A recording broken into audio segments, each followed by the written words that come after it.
since the introduction of accessibility legislation in Canada. Thought and planning has removed barriers, improving accessibility and inclusion for Canadians.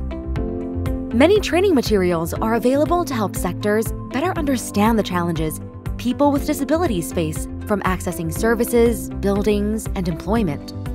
However, a more in-depth view is needed to address the specific needs of people with communication disabilities.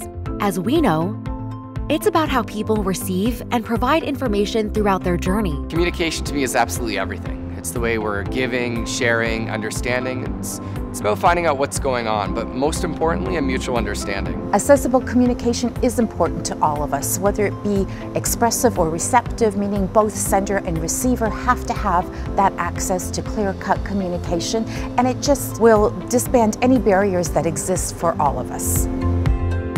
It's about transferring information between each other. I think communication to me is a lot about connection. And there are many, many ways to communicate. There are many methods.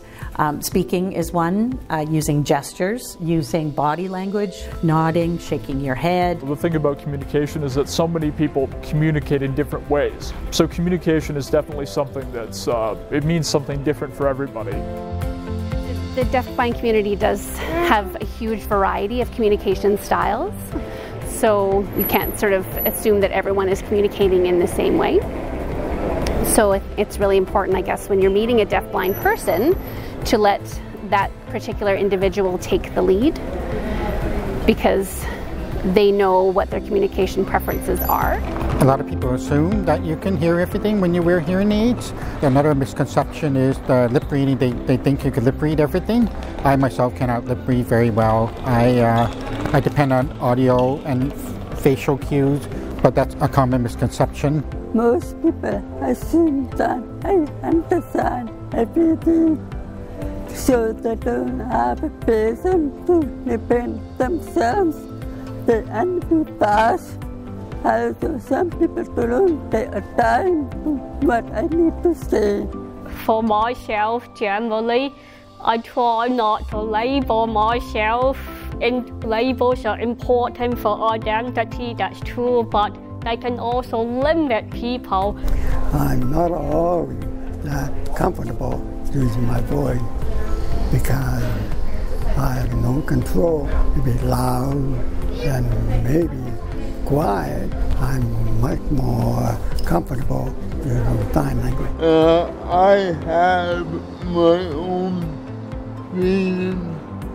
I know what I want, and it's very important people communicate directly to me, otherwise they won't know what I want. I think it's a matter of, taking the time to ask people, and to learn from other people, right, and their experiences, because I find that, too often people, they read books about autism or other disabilities, and I think that a lot of the time it's kind of misleading, or it's very narrow in terms of it only shows one perspective. So really take the time to ask people, hey, what was your experience with this? I think these are all really important questions in terms of learning not only about ourselves, but about other people as well.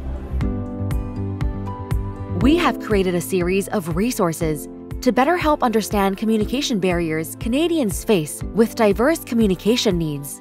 Introducing Disability Connects, where the focus will be on the Canadian transportation sector, providing information and resources on the various communication needs, understanding the barriers and solutions through best practices, resources available, and connecting with members from the community as they share their lived experiences. For many Canadians, access to transportation is an important part of day-to-day life. What we need to do, we need to ensure there is a well-balanced, integrated, accessible transportation plan that recognizes that communication is a barrier for some Canadians. Accessible communication considers the various barriers people may experience when accessing services and information. We need to ensure equitable services highlight the importance of communication access for all Canadians now and in the future. We will show areas where communication barriers exist and can be improved in customer service, the built environment, use of technology, and in the workplace. Access to transportation provides the ability to connect to all transportation needs independently, safely, and confidently. All Canadians deserve barrier-free, clear-cut communication in all facets of life. People take some time to stop and listen. Communication matters to me.